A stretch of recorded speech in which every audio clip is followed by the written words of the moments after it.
Salam alaikum, je suis Salah Eddine El-Azouzi. Je suis représentante d'une association pour l'humain, terroir et alternative de la province de Ouezane, du Maroc, de Blota.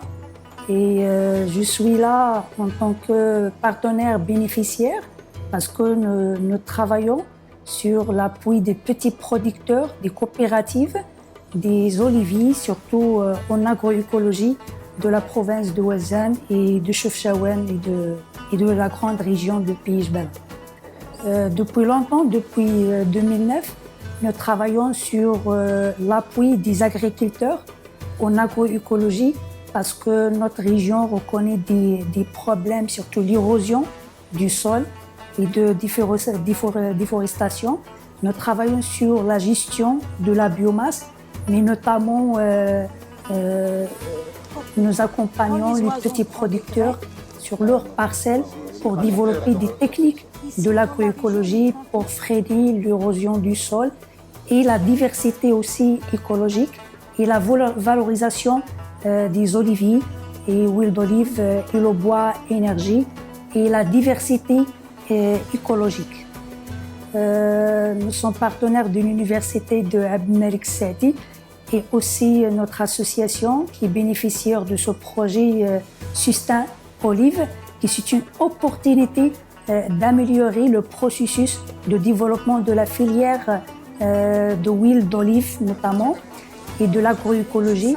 Et nous voudrions valoriser et promouvoir l'huile d'olive et les olives en qualité dans notre territoire de Ouezane et de Chefchaouen parce que nous avons une grande richesse d'oliviers et des producteurs qui souhaitent accompagner cette filière et de développer la filière de huile d'olive.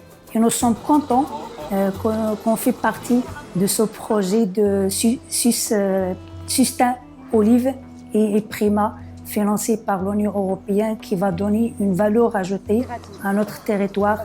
Surtout, nous sommes dans l'agriculture durable et le développement socio-économique dans le territoire de Ouezane et de Chefchaouen en général.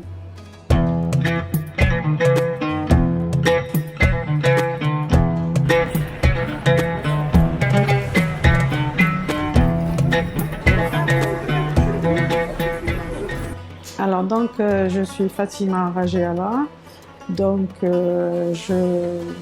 d'origine marocaine. Donc je me suis lancée dans la production de l'huile d'olive depuis 2010 et je suis présidente d'une association sur place à Amzmiz qui s'appelle Tesmoni, donc de 26 femmes, donc je la représente. Alors, j'ai adhéré à ce projet grâce à Kamel et à son université de Tétouan quand il a su que je me suis lancée dans ce projet. Il était intéressé, donc on a présenté notre projet avec l'université et on a été classé d'après le classement 4e parmi 190 autres personnes au niveau méditerranéen. Alors, les femmes, elles se sont associées, elles sont 26 femmes. Ils n'ont pas planté forcément les arbres, mais c'est un héritage de leurs parents ou avec leur mari. Donc ils se sont mis ensemble pour travailler et pour améliorer, pour extraire de l'huile d'olive. Et c'est vraiment très bien ce qu'ils font, vu que ces femmes n'ont pas fait d'études, et ils étaient formés un petit peu partout aussi au ministère de l'Agriculture. Ils avaient même réussi à avoir un moulin électrique. Vu les travaux, les efforts qu'ils font, ils étaient remerciés par Sa Majesté au Maroc en leur offrant une machine à extraire de l'huile. Alors l'association Tismonine, donc, elle s'occupe elle-même de ramassage. Donc le ramassage au Maroc, ce n'est pas à la machine, c'est à la main. C'est toujours à la main. Et donc la récolte, elle se fait à la main. Elle s'écrase dans la machine. Et grâce au ministère de l'Agriculture, ils ont réussi à avoir le conditionnement de l'huile d'olive, les bouteilles avec le nom et tout ça. Et ils arrivent à commercialiser grâce au marché que le ministère de l'Agriculture trouve pour elles.